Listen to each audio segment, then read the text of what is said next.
What's up? What's up? What's up? So, what's up, everyone? We are finally here. We are at the end of the regular season in terms of the NFL, and we're going to start to get into different sports betting things in terms of the NFL playoffs. That's going to be a big part. This episode is not going to be more so based on getting into the components of running back, wide receiver, who's going to have the most receptions, the most touches, the most rushing yards. None of that. We're more so going to analyze it from the perspective of who might win. What are some of the X factors that are going to be in terms of the different games that we have for the week? And we have 6 games this weekend. Before we do any of that, I do want to congratulate everyone that did win in any of their leagues that they played in for fantasy football. I did win in 2 of my leagues. I came in third in one of my leagues. I came in fourth in another league, and then I finished outside the playoffs in another league. So overall, it was a good year having 4 teams make the playoffs. Made some stupid mistakes that I look back on and I should have changed. The one thing I can say in all the teams that I did win was Kyron Williams. Kyron Williams was for sure the X factor in every single one that I did end up doing. So congratulations to anyone that did have Kyron Williams in any of their leagues. The next thing that I do want to bring up is just talking about the first game that we do have on the schedule. So that is going to be the Cleveland Browns and the Houston Texans. Just going off of it, on the surface, we have Joe Flacco against CJ Stroud. Great. We have the rookie against an NFL vet who is a Super Bowl champion as well. They're playing in Houston, so Energy Stadium, which was just rocking on Monday for the Washington Huskies against the Michigan Wolverines game. And just kind of going into that a little deeper when you look at it, you do have a high-profile defense in terms of legit one of the best defenses that are out there. You have Myles Garrett anchoring that defense as well. So I'd have to give the edge to them in that one. The next one we do have is some of the skills positions. If we're looking at wide receivers wise, you do have Amari Cooper. On one side, you have Nico Collins on the other side. And kind of looking at that, I'd give the edge to Amari Cooper again, another one that's been around for a minute, like third team, because he played on the Raiders, he played on the Cowboys, and he's on the Browns now. I'd probably give it to them. Looking at the tight end position, you have David Njoku against, we have Dalton Schultz. It's pretty solid. You might give it to the more athletic one. I would probably say in David Njoku, we saw what he could do. Whereas for Houston Texans, Dalton Schultz is more of the check down. He's not going to be pulling 50, 60-yard ones just like on a route. If he breaks a couple tackles and does it or is on a screen, yeah, sure. And then looking at it from the running back perspective, we have Devin Singletary and I guess you could say Dameon Pierce against Jerome Ford and then Kareem Hunt. Overall, looking at this game, I would have to go with the Browns. Currently, right now, the Browns are favored, so they're at -2.5. You can go either way with it. For me personally, I'm going to go with the Browns -2.5 in this game. It might be a lower scoring game because the Browns are not going to throw up a lot of points each and every week. Looking at the next game, this is a cold ass game. I'm just going to let you guys know right now. It is going to be cold, but Miami Dolphins against the Kansas City Chiefs. Looking at the quarterbacks, you have Patty Mahomes against Tua Tagovailoa. I'm going with Patrick Mahomes. He's done it numerous times, so you can't really go against him in this. Then looking at it from the running back perspective, you do have Isaiah Pacheco against either Raheem Mostert / Devon Achane. You got to go with the two-headed monster over there on that one. Wide receivers wise, I don't even really need to talk about it because we've talked about it the whole year, how the Kansas City Chiefs need to get their act together in terms of wide receivers. They only really have Rashee Rice, but then you look at it on the other side, you have Tyreek Hill and you have Jalen Waddle. And then you can go a little bit deeper and say Chase Claypool if you want to, but I'd have to give the edge to them. Then kind of going the next step after that, you have Travis Kelce, who they're saying he's getting older, but what I personally have to say as a pushback to that is kind of look at what has happened throughout the regular season. They don't always need him in the regular season. You need him when it comes time for the playoffs. And it's about to be cold, so I know for a fact that they're definitely trying to make sure he's good now. And then you have on the other side, tight end, you have Durham Smith. So I'm giving the edge to Travis Kelce, if anything. That's an easy one. Overall, in terms of offensive wise, you're giving it to the Dolphins if you're looking at it on paper, but you can't do something like this on paper because Patrick Mahomes and Travis Kelce step it up. It's kind of when Aaron Rodgers was there, it's when Tom Brady was there, Drew Brees was there, Peyton Manning. When they're in the playoffs, it doesn't matter how they got in the playoffs. They're going to find a way to do it in the playoffs. So I would have to go with the Chiefs. And then defenses wise, I'm going with the Chiefs on that one. Not just trying to choose one side for all of this, but if you're looking on paper, of course, yeah, sure, Dolphins offense has it all day. But the Chiefs defense has been pushed, they've been pressured, they've been put to the test, so they know what it takes. They know that they're going to have somebody over the top every single time against Tyreek Hill. They used to play against Tyreek Hill day in and day out, so they know what they'll need to do. You're going to have to get pressure on Tua Tagovailoa so that whoever is on him, I wouldn't necessarily play zone on him. I'd probably play a man on Tyreek, but also have like a linebacker, somebody like man in the middle of the field, and have maybe a cover two over the top so that you're only having Tyreek beat you up front. Can you play zone? Yeah, it's not the end of the world. Just find a way to make sure that you have Jalen Waddle and Tyreek Hill covered, and then just force him to run it the whole time. I'd personally rather make Tua throw it because we see what happens when Tua gets a situation and he's pressured and he throws it. The running backs are solid on both of them. But then on the other side, for the Dolphins, make anyone outside of Travis Kelce catch that ball. Travis Kelce catches it, it's a different story. But if you make those wide receivers try to have catches, it's different. I'm going with the Chiefs in that one. Right now, it's ±4. You don't really want to go with the -210 at the straight money line. So I would go with -4. What I would do, and I can't look at this now because everything's probably not in the books yet. Oh, they do. No, everything's not in the books. They don't have everything for the offense, but they do have, sorry, they don't have everything for the Miami Dolphins. They have everything for the Chiefs. So you could end up pairing it with like, I guess you could do that. I know that it's not going to be the greatest one, but you can probably do, what does that get you? It's -144. It's not the end of the world. So you could do like Travis Kelce, 25 yards, Travis Kelce, 3 receptions, and Kansas City Chiefs win if you want to do it, something like that. They probably have to see what's going to happen in terms of Jalen Waddle, who's going to be playing on the running back position for the Dolphins since it's so early in the week. But I'd lean the Chiefs in that one. Going into the next game, Bills against the Steelers. On the surface, again, it's straight Bills. Offense, straight Bills. Defense, you might want to lean with the Steelers a little bit, but the Bills are just rolling. I don't have to analyze this one from each level. Quarterback, Josh Allen, better than Mason Rudolph. Going with the running backs, James Cook. I would put ahead of Jalen Warren and Najee Harris. And then wide receivers, I'm putting Stephon Diggs ahead of George Pickens or Deontay Johnson. They have Allen Robinson too, but I'd probably put Stephon Diggs ahead. You have Gabe Davis, and you also have Shakir that's over there too. When you look at the tight ends, you're going with the two-headed monster. You can count on them in different situations. Dalton Kincaid and Dawson Knox. You're going with them. Going with the defense isn't as good as past years for the Bills. So that's why I'd lean a little bit towards the Steelers, just because they do have good players on the Steelers defense. Only thing overall, that Bills defense, another one, has been pushed and tested a couple of times. So I would have to lean toward the Bills. The Bills are heavy favorites, ±10. And then also -560 is the money line. And that one going into the next one, we have the Cowboys and the Packers. So looking at this one, we see that quarterback Jordan Love or Dak Prescott.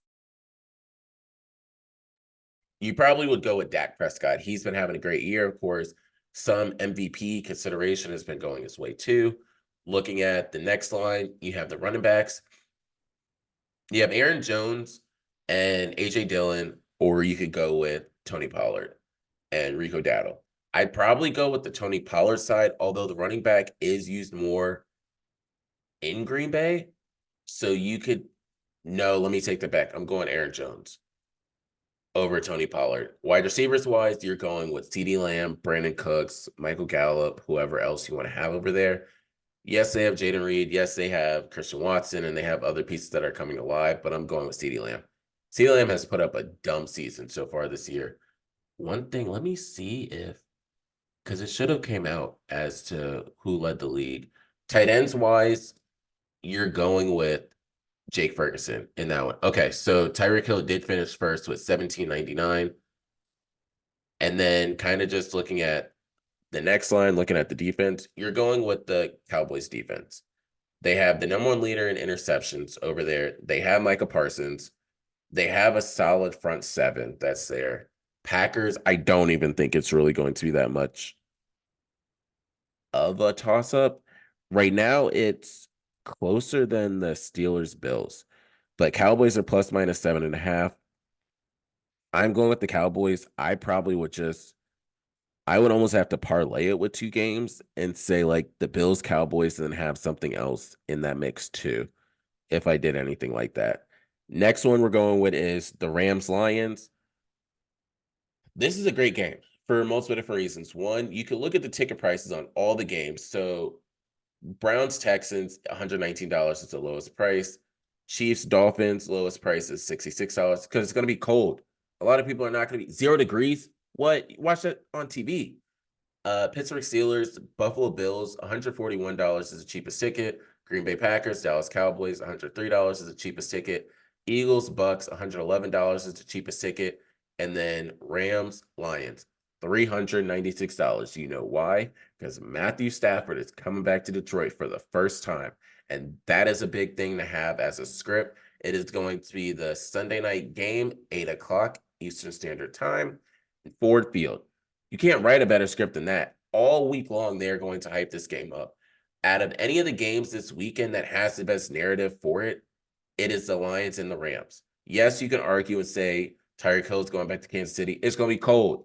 That's all I got to say there. And a wide receiver does play a different place than the quarterback is going to play, especially how it was. Like if Calvin Johnson had come back, it would be magnitude like this too.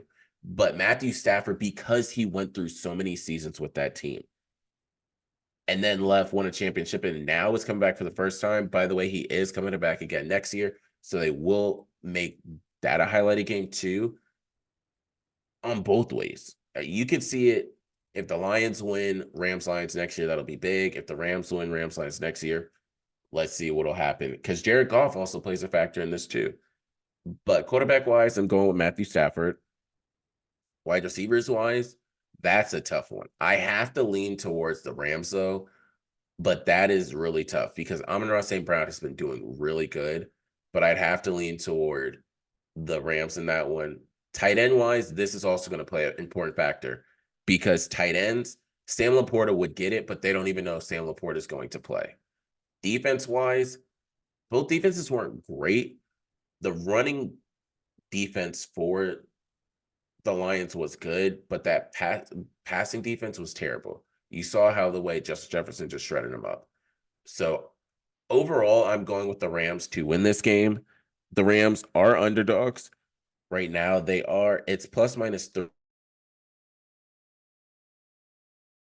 And so with the plus minus 3, then the money line is plus 142 for the Rams, minus 168 for the Lions. I right now would take the money line for the Rams just because we don't have all the information right now, and I probably go with that. If it confirms like Sam Laporta's out or someone else, that might go to almost even.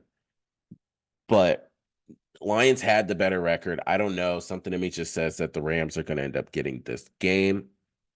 Going into the final game, we have the Buccaneers and the Eagles. One team rolled into the playoffs, and they didn't even win anything really towards the end. The other team just barely beat the Panthers 9-0. I'm going to keep saying this because I don't think people understand that one team lost numerous weeks in a row, has been limited to the playoffs. They got a quarterback that got a messed up finger. And then the other team won 9-0. Baker Mayfield threw for 137 passing yards. Chuba Hubbard ran for 83 rushing yards against this team, and Chris Godwin was the leading receiver. Yes, I know the Mike Evans, Chris Godwin, they're going to shred up and down the Eagles defense because it's tissue paper.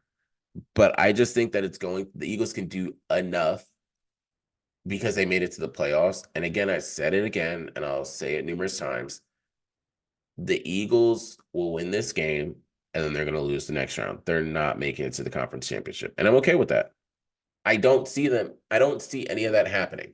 So if we look at how things will play out at this rate, also for starters, it's ±3. I can legit see it hitting -3, and then they end up saying it's a push. That's the only thing about when you have ±3 and there's no 0.5, like a half. You kind of need it for that because I can see it being a field goal as to what ends up happening there. But if the Eagles win and the Rams win, the Rams will go play the 49ers, the Eagles will go play the Cowboys. You'll have the NFC East against the NFC West. They would love to see that. And then you'll have the Cowboys and the 49ers go at it for the championship game to see who goes to the Super Bowl. That game will be damn near $1,000 for you to end up spending a ticket on. Just going to let you know that now. If that happens, it's going to be through the roof for a game like that. Then looking at it on the other side, you have the Browns-Texans. I would say the Browns would end up taking it. Then you would have the Chiefs. And then the Bills. So you would have the Chiefs, Bills. Chiefs have to go on the road, which will be a big thing. And, this gets exciting because it'll be the Chiefs and Bills, and then it'll be the Browns and Ravens. So you'll have a marquee matchup of role reverses now because Josh Allen will be at home against Patrick Mahomes. And at the rate that would go, let's say the Bills win. So then you would have the Bills. I think that the Ravens can do this. This is the Ravens' year to win because it would be the Bills against the Ravens. That would be a major game as well. Two quarterbacks that both need to make it to that next level. And then personally, this could be the year that the Bills end up making. I don't know why I don't see the Ravens going to the Super Bowl. As much as I don't want to be that person, I can see it being a Bills 49ers Super Bowl right now. Although it is set up for it to be a Ravens 49ers Super Bowl. But something in me just says the Bills 49ers for the Super Bowl. Ravens did well this year, and then they'll have to come back next year. But this is their year. Joe Burrow's injured. You got to do it right now, Lamar. The city would love you for it. Everyone to have Ravens 49ers. And then imagine if the Ravens hosted that trophy. That would be lit. But we'll dive into that again next week. I'm getting excited. Later in the week, we'll break down some more stuff in terms of in-depth, like sports betting picks. So I'll end up letting you know when more numbers come out. I have no numbers right now to go off of. Only ones I did see was you had the Chiefs numbers. You do have a good amount you have stuff out for the Lions game. And then you have stuff out for the Packers Cowboys game. But let me just get the numbers for the Chiefs and the Dolphins game, and then I'll be able to give you everything because everything else is out. It's just that one game that we don't have because I think they're waiting on Jalen Waddle, to be honest with you. Yeah, everything else is here. Well, no, because I'm looking at the Texans. Texans stuff is not here for receivers. So they're probably trying to see what's going to happen over there. And then the Eagles Buccaneers game, that is later. So I don't think that they'll all be out. Yeah. You only have the Bucks lines out, but you don't have the Eagles lines out. So I'll let you know later in the week how that ends up going. Till next time, this is Hayes. Good luck to everybody. And we still got more time. We gonna run this back before we end up seeing each other after the playoffs. Round 1. We out.